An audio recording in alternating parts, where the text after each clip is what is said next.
నామములో చేరవచ్చిన మీ అందరికీ వందనాలు తెలియజేస్తున్నాం. మధ్యాహ్న కాల సమయంలో మనమందరం కూడా విశ్రాంతి తీసుకోవలసిన సమయం.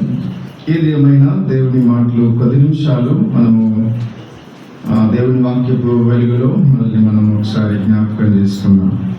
సమూయేలు మొదటి గ్రంథం 16వ అధ్యాయం. సమూయేలు మొదటి గ్రంథం 16వ అధ్యాయం 7వ వచనాన్ని అలాగే 12వ వచనాన్ని చదువుతున్నాను. సమూయేలు మొదటి గ్రంథం 16వ అధ్యాయం 7వ వచనం 12వ వచనం. అయితే యెహోవా సమూయేలుతో ఇలాగూ సెలవిచ్చాడు, అతని రూపమును అతని ఎత్తును లక్ష్య పెట్టకము. మనుషులు లక్ష్య పెట్టు వాటిని యెహోవా లక్ష్య పెట్టాడు. నేను అతని త్రోసివేసి ఉన్నాను. మనుషులు పై రూపమును లక్ష్య పెట్టుదురు గాని యెహోవా హృదయమును లక్ష్య పెట్టును.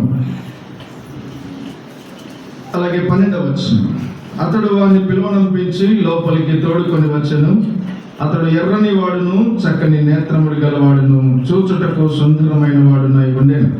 అతడు రాగానే, నేను కోరుకున్నవాడు ఇతడే, నీవు లేచి వానిని అభిషేకించుమని యెహోవా సెలవీయగా అన్నాడు. చదవబడిన ఈ వచన భాగం ప్రభు మనందరి వెనుకడిలో దీవించి మన కొరకు ఆశీర్వదించి అందించునుగాక. ఆమేన్. సమూయేలు మొదటి గ్రంథం 16వ అధ్యాయం 7వ వచనంలో దావీదు దేవుని ఎదుట హృదయానుసారుడు లేదా దేవునికి ఇష్టానుసారుడు అన్న విషయాన్ని మనము జ్ఞాపకం చేసుకుంటూ, వ్యతిరేకమైన వ్యక్తిత్వాల మధ్యలో, పరిస్థితుల మధ్యలో దేవునికి ఇష్టంగా బ్రతకడానికి దావీదు ఎలాగూ ముందుకు వెళ్ళాడు. దావీదు పరిస్థితులను బట్టి చూసి కృంగిపోలేదు, బలహీనుడు కాలేదు, కానీ యెహోవాను బట్టి ధైర్యము తెచ్చుకొనేను అనే మాటను మనం చూసాం. యెహోవాను బట్టి ధైర్యం తెచ్చుకున్నాడు. యెహోవా సమూయేలుతో సెలవిచ్చిన మాట, అతని రూపమును అతని ఎత్తును లక్ష్య పెట్టవద్దు అన్నాడు. అతని రూపమును అతని ఎత్తును లక్ష్య పెట్టవద్దు. మనుషులు లక్ష్య పెట్టు వాటిని యెహోవా లక్ష్య పెట్టాడు. మనుషులు పై రూపాన్ని లక్ష్య పెడతారు, కానీ యెహోవా హృదయమును లక్ష్య పెట్టును. హృదయాన్ని చూచేవాడు దేవుడు. 138వ కీర్తన 6వ వచనాన్ని చదువుకుందాం. 138వ కీర్తన 6వ వచనం. యెహోవా మహోన్నతుడైనను ఆయన దీనులను లక్ష్య పెట్టును. ఆయన దూరము నుండి గర్విష్ఠులను బాగుగా ఎరుగును అన్నాడు. మహోన్నతుడు యెహోవా మహోన్నతుడైనను ఆయన దీనులను లక్ష్య పెట్టును అన్నాడు. దేవునికి కావలసింది దీనులు కావాలి, లోకానికి ధీరులు కావాలి. దేవుని సన్నిధిలో, దేవుని ఎదుట దేవుడు కోరుకునేది ఎవరిని అంటే దీనులను కోరుకుంటాడు, దీనత్వం కలిగిన వారిని. అందుకే ఆయన దీనులను రక్షణతో అలంకరించును అన్నాడు 149వ కీర్తనలో. దీనుల కొరకు ఆయన ఎదురు చూస్తూ ఉన్నాడు. దీనులను సింహాసనం మీద కూర్చుండబెడతాడట ఆయన. లూకా సువార్త 1వ అధ్యాయం 50వ వచనంలో పరాక్రమవంతులను పడదోసి దీనులను సింహాసనం మీద కూర్చుండబెడతాడట. దీనుల కొరకు ఆయన ఎదురు చూస్తున్నాడు. అంతరంగంలో దీనత్వాన్ని చూసేవాడు ఆయన. అందరిలో దీనులుగా కనిపించవచ్చు. అందరి ఎదుట మనం తగ్గించుకున్న వారుగా, తగ్గింపు కలిగినట్లుగా మన ప్రవర్తనను బట్టి, మాటలను బట్టి మనకు కనబడవచ్చు. కానీ అంతరంగ జీవితంలో దీనత్వం కలిగిన వారిని దేవుడు చూస్తాడు. అందుకే అన్నాడు, యెహోవా మహోన్నతుడైనను ఆయన దీనులను లక్ష్య పెట్టును. ఆయన దూరము నుండి గర్విష్ఠులను బాగుగా ఎరుగును అన్నాడు. నువ్వు ఎంత దూరంగా ఉన్నా ఆయన దూరము నుండి కూడా నిన్ను తేటగా చూడగలడు. నీ హృదయంలో గర్వాన్ని, నీ హృదయంలో దీనత్వాన్ని, మన హృదయాన్ని, మన అంతరంగ జీవితాన్ని దేవుడు తేటగా చూచినవాడు. అందుకే 139వ కీర్తనలో మొదటి వచనంలో అక్కడ అన్నాడు దావీదు, నన్ను పరిశోధించి తెలుసుకొనుము అన్నాడు కదా. దావీదు తన యథార్థతను, దావీదు యొక్క హృదయాన్ని జ్ఞాపకం చేస్తూ ఉన్నాడు. అయితే మన జీవితంలో కూడా ఉదయకాలం మనం విన్నట్లుగా మన జీవితంలో దేవుని ఎదుట మనము దేవుడు మన హృదయాన్ని లక్ష్య పెట్టే విధంగా ఉండాలి అంటే మన భక్తి కూడా యథార్థమైందిగా కనిపిస్తుంది. దేవుడు మన హృదయాన్ని ఆయన లక్ష్య పెడతాడు. ఎవరిని అంటే మన హృదయం దేవునికి ఎలా తెలుస్తుంది అంటే మన మాటను బట్టి తెలుస్తుంది. మన మాటను బట్టి మన హృదయం దేవునికి తెలుస్తుంది.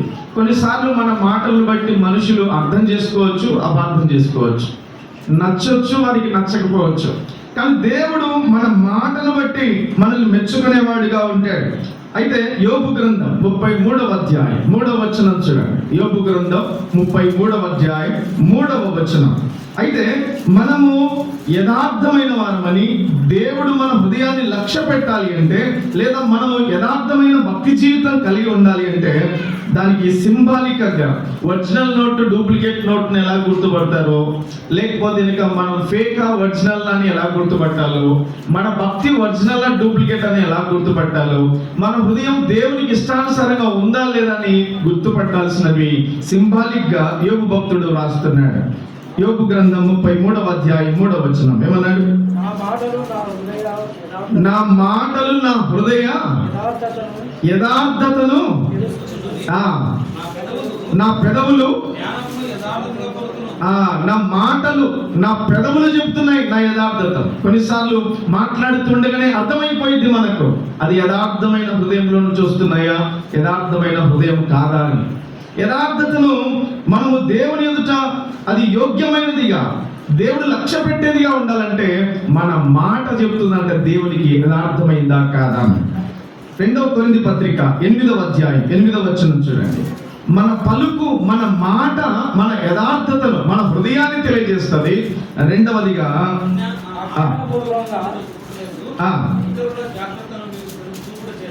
చూపుట చేత ప్రేమ ఎంత యథార్థమైనదో, ప్రేమ కూడా యథార్థంగా ఉండాలి. మన ప్రేమ యథార్థమైందా కాదా అనేది కూడా దేవుడు చూస్తాడు. ప్రేమించే విషయంలోనే తెలిసిపోతుందంట యథార్థత. మన మాటలు చెబుతాయి మన యథార్థత, మన హృదయాన్ని. మన ప్రేమ చెబుతుంది మన యొక్క హృదయపు యథార్థత. మీకా గ్రంథం 2వ అధ్యాయం 7వ వచనం. మీకా గ్రంథం 2వ అధ్యాయం 7వ వచనం. పలుకు మాత్రమే కాదు, ప్రేమ మాత్రమే కాదు,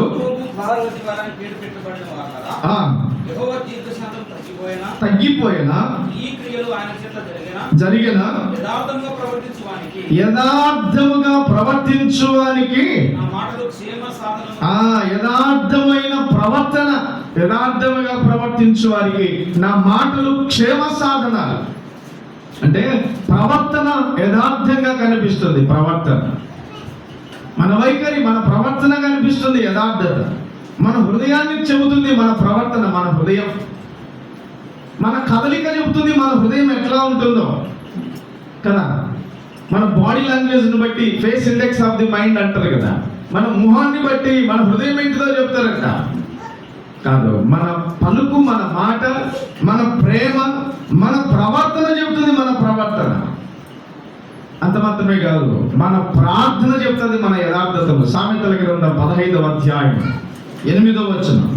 సామెతల గ్రంథం 15వ అధ్యాయం 8వ వచనంలో, సామెతల గ్రంథం 15వ అధ్యాయం 8వ వచనం.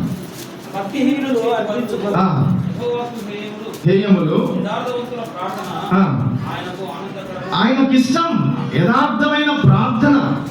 నీ ప్రార్థన నువ్వు బట్టి యథార్థత ఏంటిదో తెలుస్తుంది. అప్పుడు నువ్వు చేసే ప్రార్థన ఆయన ఇష్టపడతాడు, అంగీకరిస్తాడు. మన మాటలు యథార్థతను బట్టి దేవుడు కోరుకుంటాడు, ఇష్టపడతాడు. మన ప్రేమ యథార్థంగా ఉంటే దేవుడు కోరుకుంటాడు, ఇష్టపడతాడు. మన ప్రవర్తన యథార్థంగా ఉంటే దేవుడు కోరుకుంటాడు, ఇష్టపడతాడు. మన ప్రార్థన కూడా యథార్థంగా ఉంటే దేవుడు అంగీకరిస్తాడు. మన ప్రార్థన యథార్థముగా ఉంటే దేవుడు అంగీకరిస్తాడు. ఇలాంటి వారే యథార్థంగా ఆరాధించగలరు. యోహాను సువార్త 4:23-24లో అట్టివారు కావాలని తండ్రి వెదకుచున్నాడు అన్నారు. మాట యథార్థంగా లేకుండా ప్రేమలో యథార్థత కనిపించదు. ప్రేమలో యథార్థత లేకుండా ప్రవర్తనలో యథార్థత కనిపించదు. ప్రవర్తనలో యథార్థంగా లేకుండా మాట, ప్రేమ, ప్రవర్తన, ఈ మూడు యథార్థంగా లేకుండా ప్రార్థన యథార్థంగా ఉండదు. ప్రార్థన యథార్థంగా లేకుండా ఆరాధన యథార్థంగా ఉండదు. అయితే దావీదును దేవుడు కోరుకోవడానికి దావీదు దేవునికి హృదయానుసారుడిగా ఉన్నాడు. దేవుని మనసు దావీదు మీద పడినట్లుగా మనం చూస్తున్నాం. అందుకే అన్నాడు, నేను కోరుకున్నవాడి ఇతడే, నేను కోరుకున్నవాడి ఇతడే అన్నాడు. దావీదును కోరుకున్నాడు. దావీదు యొక్క స్థితిని దేవుడు చూచాడు. దావీదుని ఇష్టపడ్డాడు. దావీదును అందరూ వ్యతిరేకించినారు, కానీ దావీదును దేవుడు కోరుకున్నాడు. దావీదు దేవుని ప్రేమను రుచి చూచినవాడు. చివరికి కుటుంబ జీవితాన్ని ఆలోచన చేస్తే 11వ వచనంలో ఏమన్నాడు? యెషయా గ్రంథం 16వ అధ్యాయం 11వ వచనం, సమూయేలు మొదటి గ్రంథం 16వ అధ్యాయం 11వ వచనం, నీ కుమారులందరూ ఇక్కడ ఉన్నారా అని యెషయాని అడగగా అతడు, ఇంకను కడసారి వాడున్నాడు, అయితే వాడు గొర్రెలు కాయుచున్నాడని చెప్పాడు. కడసారి వాడిని, చివరి వాడిని ఎక్కువగా ఇష్టపడతారా? ఇష్టపడతారా? గొర్రెలు కాయడానికి ఎవరిని పంపిస్తారు? చివరి వాడిని పంపించగలుగుతారా? చిన్నవాడని చెప్పేసి పని చెప్పారు. చిన్నవాడిని ఎక్కువ గారాబంగా పెంచుతారు. చిన్నవాడిని ఎక్కువగా ఇష్టపడతారు. చిన్నవారికి ఎక్కువగా ప్రాధాన్యతనిస్తారు. చిన్నవారిని ఎక్కువగా సుఖంగా నెమ్మదిగా ఉండడానికి కోరుకుంటారు. అయితే అలాంటి చిన్నవాడిని గొర్రెలు కాయడానికి పంపించారు. గొర్రెలు ఎవరు కాస్తారంటే ఇశ్రాయేలు ప్రజలకు ఒక పనిష్మెంట్ లాగా, లేదా ఒక నీచమైన వృత్తి ఏదైనా ఉంది అంటే గొర్రెలు కాయడం అంటే వారికి. అయితే ఇంతమంది యెషయా కుమారులు ఉండగా ఈ చివరివాడు, చివరివాడు, కడసారివాడు, అందరికీ గారాబంగా ముద్దులుగా కనిపిస్తున్న ఈ యవనుడు లేదా ఈ దావీదును గొర్రెలు కాయడానికి పంపించిన తల్లిదండ్రుల దగ్గర ఉండవలసిన వాడు, అన్నదమ్ములు అందరూ తల్లిదండ్రుల దగ్గర ఉన్నాడు. చిన్నవాడే అరణ్యములో గొర్రెలు కాస్తున్నాడు. అంటే తల్లి తండ్రుల ప్రేమ దావీదుకు దూరం అయిపోయింది. తల్లిదండ్రుల ప్రేమ కూడా పొదువైపోయింది. తల్లిదండ్రుల ప్రేమను పొందవలసిన వాడు, తల్లి తండ్రి ప్రేమను అనుభవించవలసిన వాడు వారి ప్రేమకు దూరంగా ఉన్నాడు. వారి ప్రేమను కోల్పోయినాడు. అందుకే దావీదు ఒక మాట అంటాడు, కీర్తన 27వ కీర్తన 10వ వచనంలో, కీర్తన 27వ కీర్తన 10వ వచనం, 27వ కీర్తన 10వ వచనం, నా తల్లిదండ్రులు నన్ను విడచినను యెహోవా నన్ను చేరదీను అన్నాడు. నా తల్లిదండ్రులు నన్ను విడిచిపెట్టిన, నా తల్లిదండ్రులు నన్ను దూరంగా ఉంచిన, యెహోవా నన్ను చేరదీను. తల్లిదండ్రులు దూరంగా ఉన్న, వారు దూరంగా నన్ను ఉంచిన, గొర్రెలు కాయడానికి నన్ను అరణ్యములో పెట్టిన, అడవిలో ఉంచిన. దావీదుకు స్నేహం ఎవరు? తల్లిదండ్రులతో, కుటుంబంతో, బంధువులతో ఉండవలసిన వాడు గొర్రెలతో స్నేహం, గొర్రెలతో నివాసం. తను పడుకునేది గొర్రెల దగ్గరనే, నివసించేది గొర్రెల దగ్గరనే, తన దగ్గర గొర్రెల వాసనే. అరణ్యములో దావీదు జీవితంలో తల్లిదండ్రుల మమకారానికి దూరం అయ్యాడు. అన్నదమ్ముల ప్రేమ బంధాలకు దూరం అయ్యాడు. అయితే ప్రేమలో కోల్పోయాడు. తల్లి తండ్రుల ప్రేమకు దూరం అయ్యాడు. అందుకే అన్నాడు, నా తల్లిదండ్రులు నన్ను విడిచినను అన్నాడు. విడిచినను యెహోవా నన్ను చేరదీను, యెహోవా నన్ను చేరదీను. David lost the love of his father, his parents. తండ్రి ప్రేమ, తల్లి ప్రేమ కోల్పోయినాడు, అనుభవించలేకపోయాడు. నేడు చాలా మంది తల్లిదండ్రుల ప్రేమకు దూరమైన వారు ఎంతో మంది కనిపిస్తున్నారు. ప్రేమను కోల్పోయిన దావీదు జీవితాన్ని మనం చూస్తున్నాం. దావీదును దేవుడు కోరుకోవడానికి కారణం, దావీదును దేవుడు ఇష్టపడ్డాడు, దావీదును దేవుడు ప్రేమిస్తూ ఉన్నట్లుగా మనం చూస్తున్నాం. దావీదును దేవుడు ఇష్టపడ్డాడు. అందుకే నాడు, నేను కోరుకున్నవాడు ఇతడే, ఇతడే. గొర్రెలు కాసుకుంటూ అరణ్యం నుండి నా తల్లిదండ్రులు నన్ను విడిచిన, యెహోవా నన్ను చేరదీను అంటున్నాడంటే, దావీదు తల్లిదండ్రులకు దూరం అయిపోయి, ప్రేమను కోల్పోయి అరణ్యములో, అడవిలో ఉన్నప్పుడు దావీదు వేదన చెందుతుంటే, ప్రేమను కోల్పోయింటే దావీదుతో దేవుడు అన్నాడు, దావీదా, తల్లి తండ్రి నిన్ను ప్రేమించలేదా? వారు దూరంగా ఉన్నారా? ఇదిగో నేను నిన్ను ప్రేమిస్తున్నాను, నేను కోరుకున్నవాడు నీవే. సమూయేలు మొదటి గ్రంథం 17వ అధ్యాయం 28వ వచనాన్ని మనం చదువుకున్నాం ఉదయకాలం. మరలా మాటను చదువుకున్నాను. వాటితో మాట్లాడినది ఏలియాబుకు వినబడగా ఏలీయాబుకు దావీదు మీద కోపం వచ్చి అతను చూసి, ఆ, నీవు ఇక్కడ ఎందుకు వచ్చితివి? ఎందుకు వచ్చినవి? అరణ్యంలో ఆ చిన్న గొర్రె మందను ఎవరి వశం చేసితివి? ఆ, నీ గర్వమును నీ హృదయపు చెడుతనమును నేను ఎరుగుదును. ఆ, యుద్ధము చూచుటకే కదా యుద్ధం చూచుటకే కదా నీవు వచ్చిదివి అన్నాడు. ఏమన్నాడు? యుద్ధం చూడడానికి వచ్చావు. అయ్యా తమ్ముడా, నాన్న ఎలా ఉన్నాడు, అమ్మ ఎలా ఉంది, అరణ్యంలో గొర్రెలు ఉన్నాయి, బాగున్నావా, క్షేమంగా ఉన్నావా, నీవు ఆరోగ్యంగా ఉన్నావా అని అడగవలసిన వాడు పెద్దవాడు. తమ్ముని యొక్క క్షేమాన్ని చూడవలసిన వాడు పెద్దవాడుగా, బలాన్ని చేకూర్చవలసిన వాడు, ధైర్యాన్ని నింపవలసిన వాడు. అయితే ఏమంటున్నాడు? నీ గర్వం, నీ హృదయపు చెడుతనం నేను ఎరుగుదును అన్న. వచ్చి రాగానే ఇంటి దగ్గర క్షేమాన్ని తెలుసుకోవలసిన వాడు, ప్రేమను పంచవలసిన వాడు. ఏమన్నాడు? కోపాన్ని వెదజల్లుతూ ఉన్నాడు. అంటే ఇంటి దగ్గర తండ్రి ప్రేమ దూరమై ఎట్టకేలకు లేక లేక తండ్రి చెబితే ఆ ఆజ్ఞ ప్రకారం యుద్ధంలో ఉన్న తన సహోదరుల దగ్గరికి వెళ్తే అన్నయ్య క్షేమంగా సంతోషంగా పలకరిస్తాడేమో అని అనుకుంటే అన్న ఏం చేస్తున్నాడు? కోపంతో మాట్లాడుతున్నాడు. అంటే ఇంటిలో తల్లిదండ్రుల ప్రేమ లేదు, అన్నదమ్ముల ప్రేమ లేదు దావీదుకు. David lost the love of his brothers. తన సహోదరుల ప్రేమ లేదు.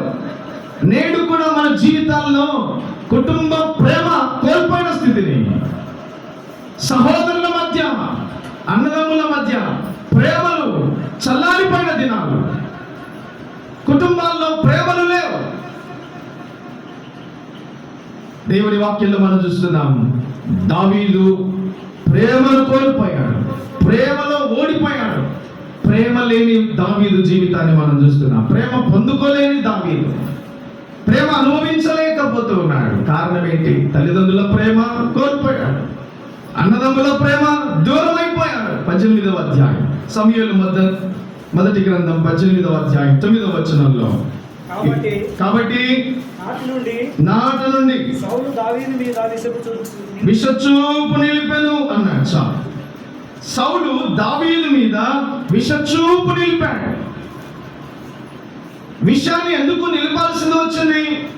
యుద్ధం చేశాడు, గెలిచాడు, శత్రును ఓడించాడు, సింహాసనాన్ని కాపాడాడు, రాజు యొక్క అధికారాన్ని నిలబెట్టాడు.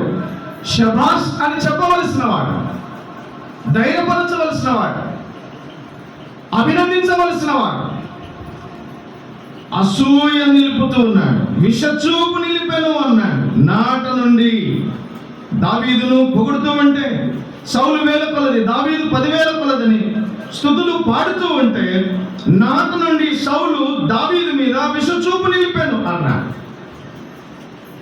టీచర్ పిల్లలు బాగా చదివితే టీచర్ వెల్డన్ అని చెబితే పిల్లవాడికి సంతోషం.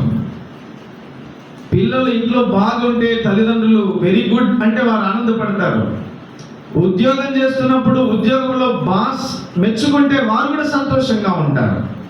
కానీ ఇక్కడ రాజు సింహాసనాన్ని కాపాడిన ఆయన దావీదు విషచూపు నిలిపెను అనే మాట మనం చూస్తున్నాం. అంటే రాజు ప్రేమను కూడా దావీదు పొందలేకపోయాడు. David lost the love of his king. రాజు ప్రేమను కోల్పోయాడు. David lost the love of his parents. తల్లిదండ్రుల ప్రేమను కోల్పోయాడు.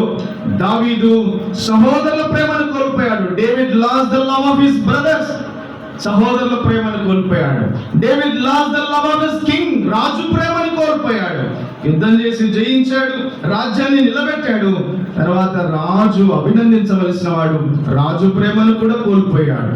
మరొక మాట మనం జ్ఞాపకం చేసుకుందాం. అక్కడే యుద్ధం చేసి జయిస్తే ఏమన్నాడు? తన కుమార్తెనిచ్చి పెళ్లి చేస్తానన్నాడు. ఎట్టకేలకు కుమార్తెను ఇవ్వడానికి ఏమాత్రం వెనుకాడలేదు, ఇచ్చాడు. ఎందుకు ఇచ్చాడంట? 18వ అధ్యాయం సమూయేలు మొదటి గ్రంథం 18వ అధ్యాయం 20వ వచనం. మీకాలు ప్రేమ కలిగి ఉండగా ఉరిగా ఉండునట్లు ఎందుకు ఇచ్చాడంటే ఈయన సౌలు యుద్ధంలో జయించాడు, నా సింహాసనాన్ని కాపాడాడు, లేకపోతే నాకు అల్లుడవుతాడన్న మంచి సదుద్దేశం చేత ఇవ్వలేదట. ఎందుకు ఇచ్చాడంటే ఈయన ఉరిగా ఉండినట్లుగా ఇచ్చాడు. ఇప్పుడు కూడా ఇదే రాజకీయాలు జరుగుతున్నాయి కదా, మనం సమాజంలో చూస్తుంటాం. ఒక వ్యక్తిని బలహీనపరచడానికి ఇలాగున్న ఇచ్చిపుచ్చుకోవడాలు మనం చూస్తూ ఉన్నాం. అయితే దావీదు జీవితాన్ని మనం చూస్తే దావీదు భార్య ప్రేమను కూడా పొందలేకపోయాడు. చివరికి మనం చూస్తే 27-28 వచనాల్లో మీకాలు అతన్ని ప్రేమించుటయో సౌలు చూచి దావీదునకు మరి ఎక్కువగా భయపడి అనే మాట కనబడుతుంది 28 వచనం. అంటే చివరికి దావీదు జీవితంలో తన భార్య ప్రేమను కూడా పొందుకోలేకపోయాడు. David lost the love of his wife. తన భార్య ప్రేమను కూడా ఓర్చుకోలేకపోయాడు. తల్లిదండ్రుల ప్రేమను పొందలేకపోయాడు. అన్నదమ్ముల ప్రేమను పొందుకోలేకపోయాడు. రాజు ప్రేమను కోల్పోయాడు. అంత మాత్రమే కాదు, రాజ్యాన్ని జయించి కాపాడి నిలబెట్టిన తర్వాత, వివాహం చేసుకున్న తర్వాత ఆ యుద్ధంలో తనకివ్వబడిన భార్య ద్వారా కూడా భార్య ప్రేమను పొందుకోలేకపోయాడు. అంత మాత్రమే కాదు, ఇక్కడ చూస్తే 28-29 వచనాలు, 28-29 వచనాలు మనం చూస్తే సమూయేలు మొదటి గ్రంథం 18వ అధ్యాయం 28-29 వచనాలు. యెహోవా దావీదునకు తోడుగా ఉండుటయు దావీదు మరీ ఎక్కువగా భయపడుటయును దావీదు మీద విరోధంగా ఉండెను. దావీదు మీద విరోధంగా ఉన్నాడట. తన కుమార్తెని ఇచ్చినాడు కదా, వివాహం చేశాడు కదా, అయితే అల్లుడితో ఎలా ఉండాలి కదా, అలాంటి తన కుమార్తె యొక్క భర్త చేత అంటే తన అల్లునితో విరోధంగా ఉన్నాడు. తన అల్లుని మీద విరోధమైన స్వభావం కలిగి జీవిస్తున్నాడు. అంటే దావీదు ఎవరు లేకపోయినా కనీసం పిల్లనిచ్చిన మామైన బావ చూసుకుంటాడు అంటారు కదా సమాజంలో. ఆ మామ ప్రేమను కూడా పొందుకోలేకపోయాడు దావీదు. David lost the love of his uncle. తన సొంత మామ ప్రేమను కూడా పొందుకోలేకపోయాడు. సమూయేలు మొదటి గ్రంథం 20వ అధ్యాయం 40వ వచనం. 20వ అధ్యాయం 40వ వచనం. 20వ అధ్యాయం 40వ వచనం. యోనాతాను ఆయుధములు వాని చేత చెప్పి పంపివేసెను. వెళ్ళిపోయిన వెంటనే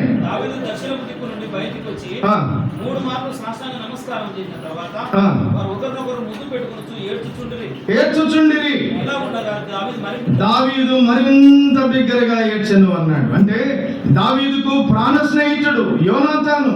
అయితే వారిద్దరు కూడా వెళ్ళిపోతూ చివరికి దావీదు యోనాతానుతో కలిసి ఉండలేకపోయాడు. వారిద్దరు విడిపోతూ యోనాతానును బట్టి దుఃఖపడుతున్నాడు, కన్నీరు గారుస్తున్నాడు. అంటే చివరికి స్నేహితుల ప్రేమను కూడా కోల్పోయాడు. David lost the love of his friends. స్నేహితుల ప్రేమను కోల్పోయాడు. బిగ్గరగా ఏడ్చినాడు. దావీదు 5 సార్లు 5 పర్యాయాలు ఏడ్చినట్లుగా మనం చూడగలుగుతాం. దావీదు యొక్క హృదయం వేదనతో నిండిపోయింది. తల్లిదండ్రుల వారు వదిలివేశారు, గొర్రెలు కాసుకుంటూ ఉన్నాడు. తన సహోదరుల దగ్గరికి వెళ్తే వారి ప్రేమను పొందుకోలేకపోయాడు. అంత మాత్రమే కాదు, రాజు ప్రేమను కోల్పోయాడు. యుద్ధం చేసి జయించిన రాజు అభినందన పొందలేకపోయాడు. రాజ్యాన్ని జయించిన తర్వాత, శత్రువును ఓడించిన తర్వాత వివాహం చేసుకుంటే చివరికి భార్య ప్రేమను కూడా పొందుకోలేకపోయాడు. అంత మాత్రమే కాదు, తర్వాత తన స్నేహితుల ప్రేమను కోల్పోయాడు దావీదు. మరొక మాట జ్ఞాపకం చేస్తాను. సమూయేలు 2వ గ్రంథం 18వ అధ్యాయం 33వ వచనం. సమూయేలు 2వ గ్రంథం 18వ అధ్యాయం 33వ వచనం. అప్పుడు రాజు కలతపడి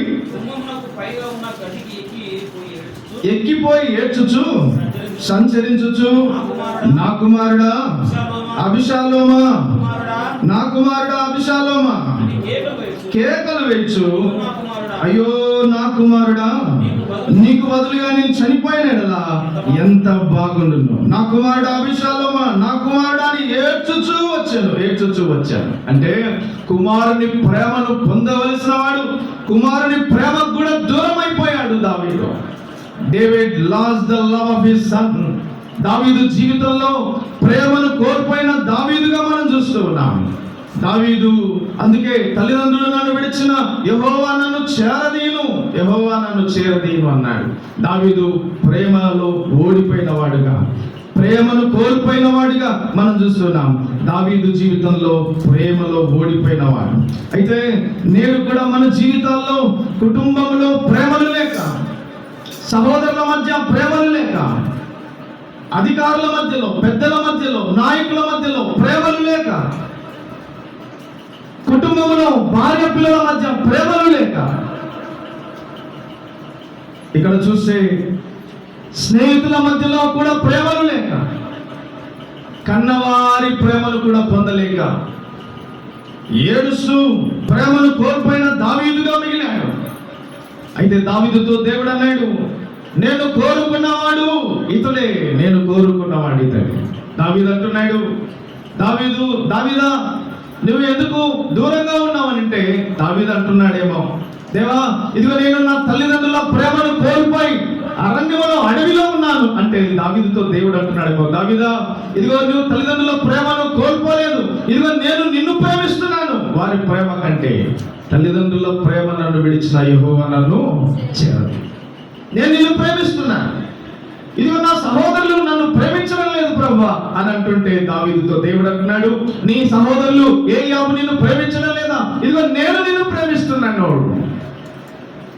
దావీదు జీవితంలో సహోదరులు ప్రేమను కోల్పోయాడు, ఇంటిలో కుటుంబంలో ప్రేమను కోల్పోయాడు. కానీ దావీదును దేవుడు కోరుకున్నాడు. దావీదు దేవునికి హృదయానుసారుడు, ఇష్టానుసారుడు. దావీదు యొక్క మాట, దావీదు యథార్థతను, దావీదు ప్రేమ, దావీదు యథార్థతను, దావీదు ప్రవర్తన, దావీదు యథార్థతను, దావీదు ప్రార్థన, దావీదు యథార్థతను తెలియజేస్తుంది. దావీదు చేసే ఆరాధన దావీదు యథార్థతను తెలియజేస్తా ఉంది. అయితే ఈ సమయంలో చేరవచ్చిన మనందరి ఎదుట, ఒకవేళ నీవు మన జీవితాల్లో కూడా ఒకవేళ ప్రేమను కోల్పోయిన స్థితిలో మనం ఉన్నట్లయితే, నేను ఎవరు ప్రేమించట్లేదని, ఎవరు నేను చేరదీయట్లేదని కృంగిపోయి బలహీనపడి ఉంటున్నావా?